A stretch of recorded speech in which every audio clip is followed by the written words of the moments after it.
Kami po ay nanawagan sa social media account namin para tanungin sila kung anong sa palagay nila ang magandang solusyon sa problema ng bullying.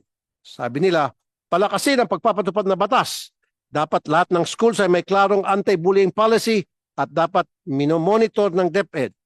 Number 2, mas mahigit na parusa sa mga schools na hindi agad umaaksyon sa mga bullying cases.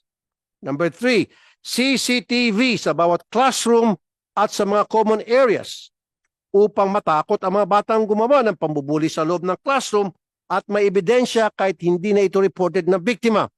This will also provide actual and credible proof of what transpired at hindi nababaliktad ang kwento para sa parehong proteksyon ng students at ng guro.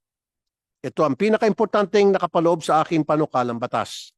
Number 4, mandatory trainings and seminars sa mga teachers at magulang. Dapat may masusing pag-aaral ang mga PTA kung paano mag-handle ng bullying cases, ano ang mga red flags, at kailan dapat mag-intervene. Dito dapat magpo-focus ang PTA at hindi sa mga fundraising contributions. At gawin din itong online para sa mga nanay at tatay na OFWs.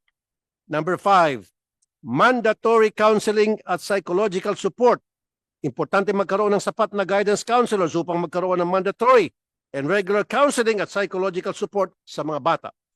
Huwag na natin hintayin magkaroon ng insidente. Magkaroon dapat ng ugnayan ng DOH para mabigyan ng roving psychologists ang mga school in the absence of guidance counselors at magkaroon ng mandatory counseling. Kagaya ng programa ng NCMH. Pero sa kasalukuyan ay voluntary lang ito. Gawin sana natin itong mandatory, Mr. Chair.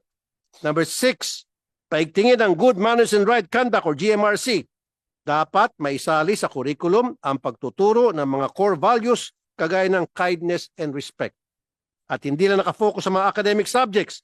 Minsan, dito pa nagsisimula ang unhealthy competition sa mga students at nag-uudyok ng pambubuli. I highly recommend the integration of age-appropriate anti-bullying education as part of GMRC. Number 7, added security in schools.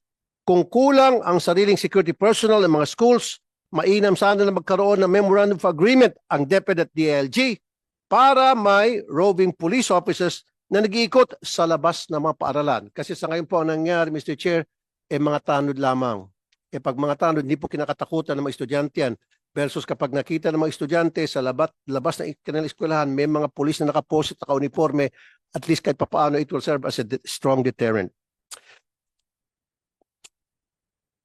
It will somehow make difference when children have awareness of the presence of persons in authority para alam nila meron silang katakutan. And finally, effective anonymous reporting system. Kailangan magkaroon ng anonymous reporting system na tutugon sa reklamo ng bullying without compromising the reporter's identity and safety. Mag-coordinate dapat ang DICT at DepEd para ma-integrate ang AI technology sa pag-develop ng anonymous reporting system. Mayroong telesafe hotline ng DepEd, pero mukhang hindi naman po ito effective. Hindi man lang madaling i-memorize ang numero. 0945-175-9777. Ang hirap i-memorize, ang haba. Gawin na lang natin ito 3 numbers lang na madaling i-dial or dial 67. Dahil yan ang mga numerong alam ng halos lahat ng bata ngayon. At dapat itong hotline nakapaskil sa bawat classroom na visible sa lahat ng mag-aaral. Mr. Chair, I will ask the DepEd further questions later, but I thank this committee, Mr. Chair, for taking up this very pressing issue on school bullying. This is not the first time we are discussing bullying. We already have an existing law. Pero bakit walang pagbabago at mas lumala pa ang sitwasyon? The time to answer these questions is now. There is no better time to act than now.